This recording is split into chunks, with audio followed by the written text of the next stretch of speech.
ಈಗ ನಾನು ಅದು ಕಲಿಸಿದ್ದೇನೆ DIG ಸೌತ್ಗೆ. ಅವರು ಆ ನಂತರ ಪರಿಶೀಲನೆ ಮಾಡಿಕೊಂಡು SP-ಗೆ ಅವ್ರು ನಿರ್ದೇಶಿಸ್ಕೊಡ್ತಾರೆ. ನಮ್ಮ ಹಂತಕ್ಕೆ ನಾವು ಅದು ಕೊಡ್ತಾರೆ, ಆದರೆ ನಾವು ಫಾರ್ವರ್ಡ್ ಮಾಡಿದ್ದೀವಿ. ಅವರು ದರ್ಶನ್ ಅವರು ಅನ್ಸುಕುಮಾರ್ಗೆ ಅವ್ರಿಗೆ ಕಲಿಸಿದ್ದಾರೆ. ಮತ್ತು ಈ ರೀತಿ ನಾವು ನೋಡಬೇಕಾಗದ್ದಕ್ಕೆ ಅವರು ಏನತ್ತೆ ನಾವು ಒಂದು ತೀರ್ಮಾನ ನಾವು ತೊಗೊಳ್ತೀವಿ. ಏನೇ ಪ್ರಿಸನ್ ಮ್ಯಾನ್ಯುವಲ್ಸ್ದು ಏನು ಇದು ಕಂಡೀಷನ್ಸ್ ಇದೆ ಅದು ನೋಡಿಕೊಂಡು ನಾವು ಮಾಡಬೇಕಾಗುತ್ತೆ. ಇಲ್ಲ ಅದು ನಾವು ಮೊದಲೇ ಯಾರು ನೋಡಿ ಪ್ರೆಗ್ನೆಂಟ್ ವುಮೆನ್ಗೆ ನಾವು ಕೊಡ್ತೀವಿ, ನಾವು ಚಿಕ್ಕ ಮಕ್ಕಳಿಗೆ ನಾವೇ ಕೊಡ್ತಾ ಇದ್ದೀವಿ. ಹೀಗಾಗಿ ಯಾರು ಭೇಟಿ ಮಾಡಲಿಕ್ಕೆ ಹೋಗ್ತಾರೆ ಮ್ಯಾನ್ಯುವಲ್ಸ್ಲಿ ಇಲ್ಲ, ಆದರೂ ಕೂಡ ನಾವು ಒಂದು ಅವ್ರಿಗೆ ನಾವು ಚಿಕ್ಕ ಮಕ್ಕಳಿಗೆ 4 years 5 years ಎಲ್ಲ ಮಕ್ಕಳಿಗೆ ನಾವು ಆಸ್ಪತ್ರೆ ಕೊಡ್ತಾ ಇದ್ವಿ. ಯಾಕಂದರೆ ಕೊನೆಗೆ ಏನಿರಬೇಕು ನೋಡಿ, ನಾವು ಒಬ್ಬ ಗಾರ್ಜಿಯನ್ ಹಾಗೆ, ಜೈಲ್ದು ಕೈದಿಗಳದ್ದು ಗಾರ್ಜಿಯನ್ ಹಾಗೆ ನಾವು ಅವ್ರದ್ದು ಮಾನಸಿಕ ಆರೋಗ್ಯ, ಶಾರೀರಿಕ ಆರೋಗ್ಯ ಮತ್ತು ಜೈಲದು ಭದ್ರತೆ, ಸೆಕ್ಯೂರಿಟಿ, ಅಡ್ಮಿನಿಸ್ಟ್ರೇಷನ್ ಇದು ಚೆನ್ನಾಗೇ ಇರಬೇಕು.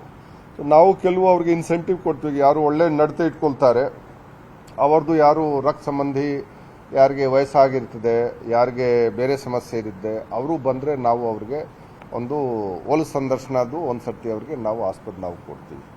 ಅದೇ ರೀತಿ ಇಲ್ಲಿ ಕೂಡ ನಾವು ನೋಡೋದು ಅವ್ರಿಗೆ ಏನಾದರೂ ನಾವು ನೋಡ್ತಾ ಇದ್ದೀವಿ, ಅವರು ಹೇಳ್ತಾ ಇದ್ದಾರೆ ಇಲ್ಲ ಸ್ವಲ್ಪ ಮಾನಸಿಕವಾಗಿ ಬಹಳ ಅವರು ಕುಗ್ಗಿದ್ದಾರೆ, ಅದು ಏನಿದೆ. ಸೊ ನಾಳೆ ಜನ ನೋಡಿ ಎಂಥ ಜನ ಇರ್ತಾರೆ. ನಾವು ನಮ್ಮ ಜೈಲಿನಲ್ಲಿ ಆರೋಗ್ಯದ ಸಮಸ್ಯೆ, ಮಾನಸಿಕ ಆರೋಗ್ಯ ಮತ್ತು ಶಾರೀರಿಕ ಆರೋಗ್ಯದ ಸಮಸ್ಯೆ ಸಲುವಾಗಿ ಹೋದ ವರ್ಷ 78 ಜನ ಸತ್ತಿದ್ದಾರೆ. ಅದೊಂದು ದೊಡ್ಡ ಸಂಖ್ಯೆ.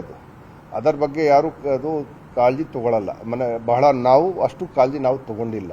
ಸೊ ನಾವು ನಮ್ಮ ಕೈದಿಗಳದ್ದು ಮಾನಸಿಕ ಸ್ವಾಸ್ಥ್ಯ ಮತ್ತು ಶಾರೀರಿಕ ಸ್ವಾಸ್ಥ್ಯ ಕೂಡ ನೋಡಬೇಕಾಗದ್ದಕ್ಕೆ ಯಾವ ರೀತಿ ಅವ್ರದ್ದು ಅದು ಹೆಲ್ತ್ ಕಂಡೀಷನ್ಸ್ ಇದೆ.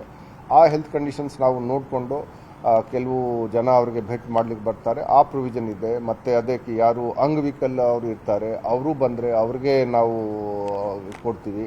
ಮತ್ತು ಬಹಳ ವಯಸ್ಸಾಗಿರ್ತಾರೆ, ಅವ್ರದ್ದು ಕ್ಲೋಸ್ ರಿಲೇಟಿವ್ ಇರಬೇಕು. ಇದು ಸುಮ್ಮನೆ ಊರಿನವರಿಗೆ ನಾವು ಅದೆಲ್ಲ ಮಾಡಲ್ಲ. ಕ್ಲೋಸ್ ರಿಲೇಟಿವ್ ಬಂದರೆ ಫುಲ್ ಪ್ರಿಸನ್ ಮ್ಯಾನ್ಯುವಲ್ ಪ್ರಕಾರ ಅವರಿಗೆ ಭೇಟಿ ಮಾಡೋದು ಅವ್ರಿಗೆ ಆಸ್ಪತ್ರೆ ಇದೆ. ಅಲ್ಲ, ಈಗ ಅದು SP ಅವರು ತೀರ್ಮಾನ ತಗೊಳ್ತಾರೆ. ಅಲ್ಲ, ಭೇಟಿ ನಮಗೆ ನೀವು ಕೂಡ ಮಾಡ್ತೀರಿ, ನಮಗೆ ಎಲ್ಲ ಜನ ಭೇಟಿ ಮಾಡ್ಬೋದು. ನಾವು ಇರೋದು ಭೇಟಿ ಮಾಡೋಕ್ಕೆ.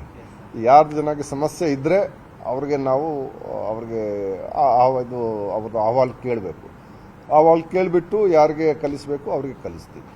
ಹೌದು, ನಾವು ಬಹಳ ಸರ್ಕ್ಯುಲರ್ ಮಾಡಿದ್ದೀವಿ. ಅಂದರೆ ಪ್ರಿಸನ್ ಮ್ಯಾನ್ಯುವಲ್ಸ್ ಏನಿದೆ ಆ ಪ್ರಕಾರ ನಾವು ನಮ್ಮದು ಇದೇ ಉದ್ದೇಶಕ್ಕೆ ಆ ಪ್ರಕಾರ ನಾವು ನಡ್ಕೊಂಡು ಹೋಗಬೇಕು. ಯಾಕೆಂದರೆ ನಾವು ಅದು ಬಿಟ್ಟು ಹೋದರೆ ಮತ್ತೆ ಸುಮ್ಮನೆ ಸಮಸ್ಯೆಗಳು ಅದು ಬರುತ್ತೆ, ಮತ್ತು ಆಪಾದನೆಗಳು ಬರುತ್ತೆ. ಭಾಳಷ್ಟು ಒತ್ತಡಗಳು ಕೂಡ ಇರ್ತದೆ. ಅದು ಕೂಡ ನಾನು ಹೇಳ್ತೀನಿ, ತುಂಬ ಒತ್ತಡಗಳು ಇರುತ್ತೆ. ಆದರೆ ನಾವು ಆ ಪ್ರಿಸನ್ ಮ್ಯಾನ್ಯುವಲ್ಸ್ದು ಏನು ಇದು ಪಾಲಿಸಿ ಇದೆ ಆ ಪ್ರಕಾರ ನಾವು ನೋಡ್ಕೊಂಡು ನಾವು ಮಾಡ್ತಾ ಇದ್ದೀವಿ. ನಿರ್ಭೀತ, ನಿಷ್ಪಕ್ಷಪಾತ, ವಿಶ್ವಾಸಾರ್ಹ ಸುದ್ದಿಗಳಿಗೆ ಮತ್ತೊಂದು ಹೆಸರಾಗಿರುವ News18 ಕನ್ನಡ ಈಗ ಆಪ್ನಲ್ಲೂ ಲಭ್ಯವಿದೆ. ದಯವಿಟ್ಟು ಇಲ್ಲಿರುವ QR ಕೋಡ್ ಅನ್ನು ಸ್ಕ್ಯಾನ್ ಮಾಡಿಕೊಂಡು ಆಪ್ ಡೌನ್ಲೋಡ್ ಮಾಡೋದಕ್ಕೆ ಮರಿಬೇಡಿ. ನಿಮ್ಮ ಬೆಂಬಲ ಹೀಗೆ ಸದಾ ನಮ್ಮೊಂದಿಗಿರಲಿ. ಧನ್ಯವಾದ.